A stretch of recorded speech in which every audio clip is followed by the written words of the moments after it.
Hi guys! So ayun, so for today's gala, pupunta kami ng Daang Kalikasan sa mga term Pangasinan.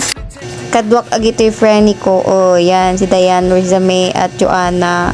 So sabit lang kami dito sa sakyan, nakisabay lang din kami. If you get tired, learn to rest. Learn to rest, not to quit. So yun, ang rest natin for today is gala.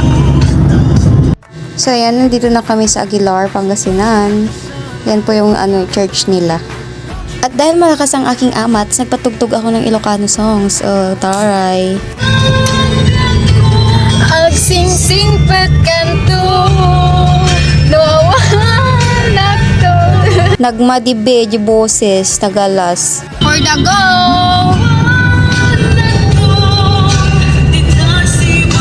Sorry po kung maaakar ang mga anak nyo.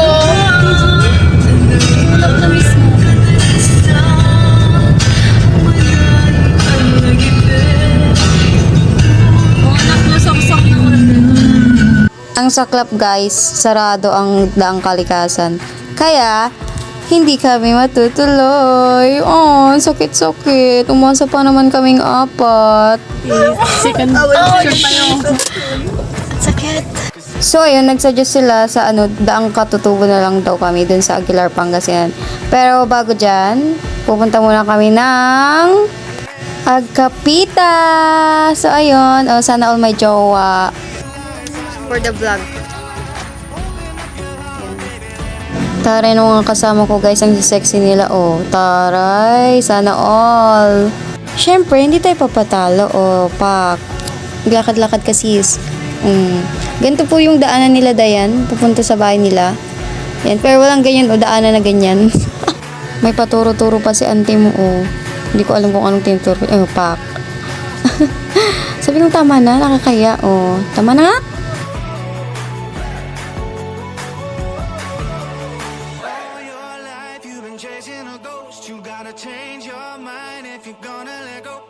Habang hinihintay namin yung orders namin, nagpictorial pa sila. O, taray ni Joanna. O, pak.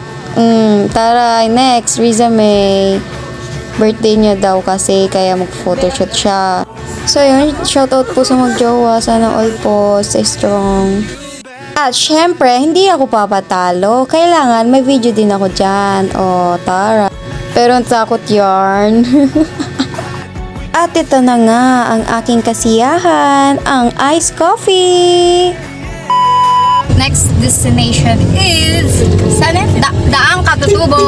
Sa Aguilar naman tayo, guys. Yan, tapos na sila magka-kape-kape. Haggard po sila, guys.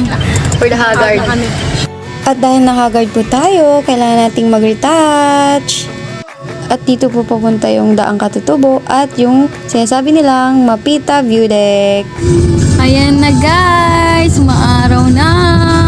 Sumilip na sa haring araw. Pero hindi natin makakalimutan ang iced coffee ni Mildred. Nagsaka dito ang tangkal ko ng lugar. Ayan guys, medyo matarik po yung daanan dyan. Puro pataas po. Sa Baguio na tayo, guys. Baguio for the go. At katarata, pero hindi mo huli para mas pangalagaan at proteksyonan ang mga mata. Nandiyan ang Kaya niyo po yan. Sige, good luck po. Super ganda po ng view dito and nakaka-refresh po ng mind. So ano pang hinihintay nyo? Tara na sa Daang Katutubo at Aguilar, Pangasinan. So yun, hinihintay namin si Rizame kasi nagpapalit siya ng damit niya kasi magpipictorial daw siya. Pero hindi kami matutuloy kasi ang pangit ng daan. Hindi kaya ng sasakyan kasi mababa. Sorry ka na lang.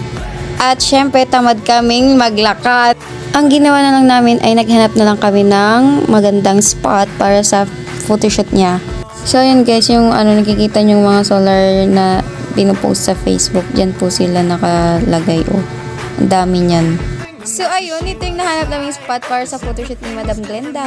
O pa, yan, tinuruan ko siya mag-post dyan. Eme ko lang naman yun, hindi naman ako magaling mag-post. So ayun, guys. Pauwi na kami. Pero hindi kami nakapunta sa dapat namin pupuntahan na Mapita View Deck and Daang Kalikasan. Oh, sayang. So, bye! for watching.